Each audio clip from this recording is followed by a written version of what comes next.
Hello all. So good to see you. It's been a crazy and fun day for us, and hopefully it was the same way with you all. Before I start, when I was offered this talk, I had the impression that I was going to do kind of a housekeeping talk, and it made me feel like, okay, I'm going to only do the QR codes and say goodbye and just thank the sponsor and all. And then my friend here, my MC of this track, Will, today said, no, you're going to do a proper keynote, like influential and all.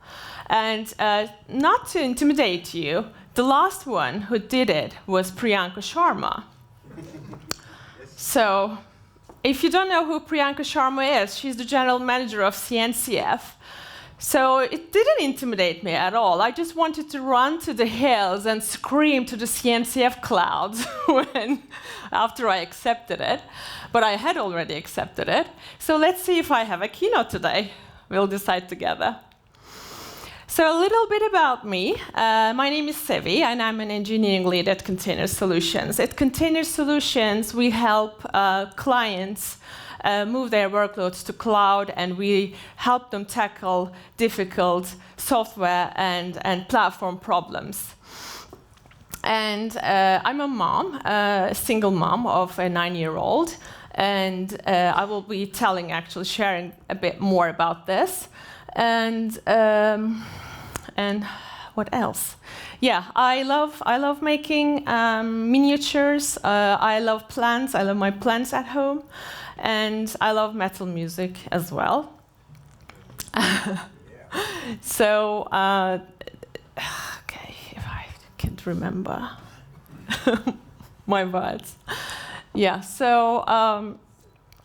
I would like to open my talk with a quote from one of the greatest minds of our time,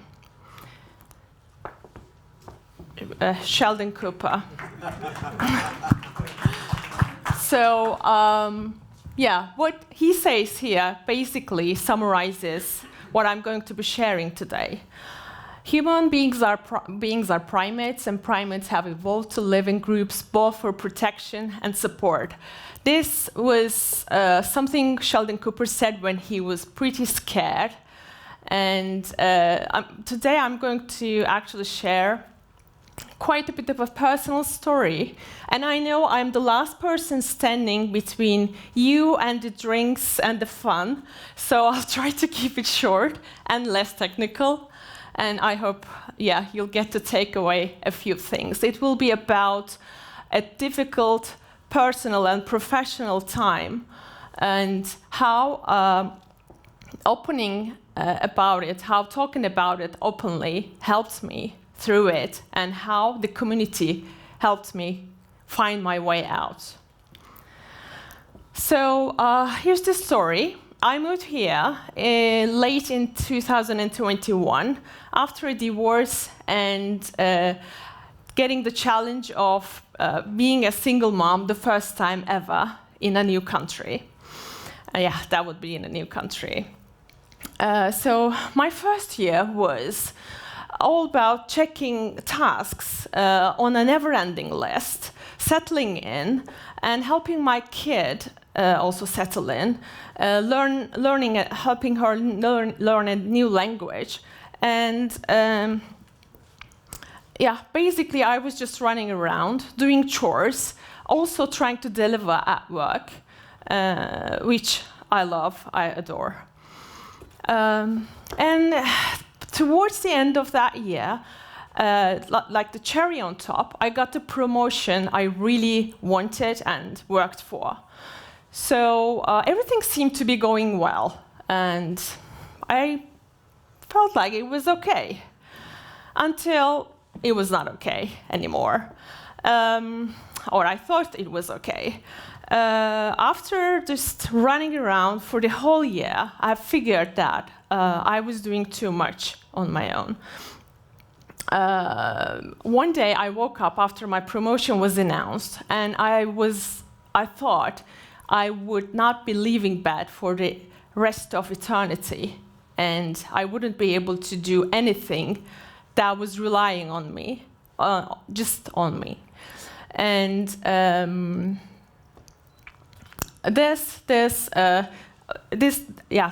being a very difficult time made me realize I actually had to do something about it. So I decided to pull the emergency handle, which meant focusing, getting professional help more than before, talking openly about my struggles to my closest circle, my boyfriend, my manager, and asking the help I needed. So we started working what I should do about it. We started talking about it. And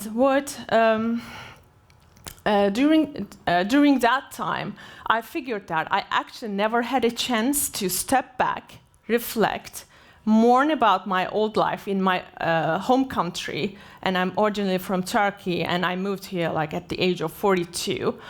And do you do self-care? So we decided to focus on that. But at the same time, I was thinking I couldn't be the only one going through this stuff, right? There were plenty of expats, plenty of single moms, who have more kids than I have, and people at the age of a burnout, at the brink of a burnout, people who are also, like myself, feeling the imposter syndrome hitting more than ever with a promotion. So I decided to reach out my closest circle, people who are going through the same. So I reached out one of the expats here who had been living in the Netherlands for the last 10 years, and he's also from Turkey. So what he said was life-changing for me. He said, even though after 10 years, he was still having those nights where he thought, what the hell he did back in his life. This radical change, moving to a new country, not doing it very early on in your life, this life-changing event, he was still going back to that and processing it. And I had always thought it would be like over in 6 months or a few months, like moving to a new city. It was not like that. I was a baby. I was trying to actually learning to walk. So what he said changed how I saw my problem, like how I framed my problem. He said, this is okay, the emotions you're feeling are okay, and this will take more time. And then I found out some resources about it. It turned out it at least takes 4 years for one person to feel at home in a new country. So I was expecting too much from myself. So what I got from this was community helped me reframe my problem and have a look at from a different angle. And it provided a sense of security and support. Then I decided to reach out to other moms because, just to hear what they've been going through and what they've been trying to do when they were trying to settle in. So, we got closer and closer. Back in the day, like in my home country, it's not that you don't get that vulnerable because you have your own circle you were raised in, right? So it was a different level of vulnerability. And this Turkish mom, after having a very difficult conversation about, how I was struggling with my mental health and stuff, said, and it changed the way I saw vulnerability, actually. She said that now I became vulnerable in our relationship, that I set a new tone so that she could talk openly to me as well. So by being vulnerable, I was actually doing an act of, doing a very powerful act. And by trying to receive, I was actually also giving. So how she framed it was also very profound for me, and I still think about it to this day. So community, what I learned here was the community in its organic harmony flourishes on the power of vulnerability. Then, yeah, as I started to feel better, the techie inside me got more ambitious. I wanted to go back to learning, because what I do at CS is learning cool and new tech and teaching others and inspiring others. So I had to find my place in the tech community. I wanted to be part of it. Like now I was in the Netherlands, right? So but what I did was to again reach out to my closest circle. I had been joining Kubernetes book clubs, online Kubernetes book clubs, since the middle of pandemic, and we were enjoying it a lot. But this whole year, when I was on my own in this country, I couldn't join at all. So I decided to ping them. I decided to ask like how they were doing, and I figured that CNCF actually protected and loved them. It was under CNCF umbrella now, so they welcomed me with open arms. So I wanted to find my inspiration again, just fire the techie inside me again after all those struggles, and they welcomed me. And when they said they were looking for hosts, I just said yes, because it was all about, again, receiving and giving, right? Like you don't teach, you don't learn thinking about teaching it at some point in your life. Like you don't learn about it because you're going to be a teacher. You just learn. So it was kind of a similar symbiotic relationship. So what I learned here was like community is like a living organism. You just don't know where you're giving and receiving, right? You just need to show up. After I started hosting with them at Kubernetes Book Club, which is on Fridays, by the way, and you're all welcome. We read platform books, we read Kubernetes books, we even have authors in the room sometimes. I thought I could find my place in the greater community.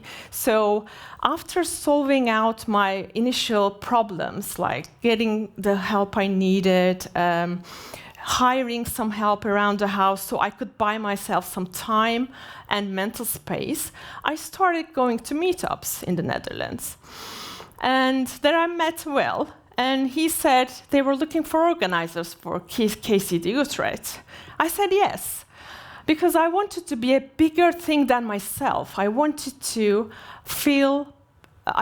belong, and I wanted to feel a part of a bigger thing that creates magic.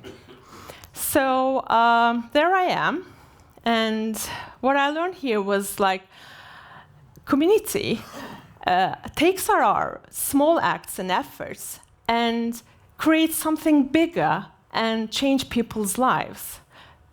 It changed my life. Now I'm here, like delivering a keynote to you guys and seeing your bright, amazing faces here because the community gave me this opportunity. So if we go back to Mr. Sheldon Cooper, he prefers to turn to Star Trek when he's going through difficult times. But what I learned through this year was I don't need to suffer alone. I have the community. I just need to go find the people that are going through the similar stuff, and I just need to be part of a bigger thing.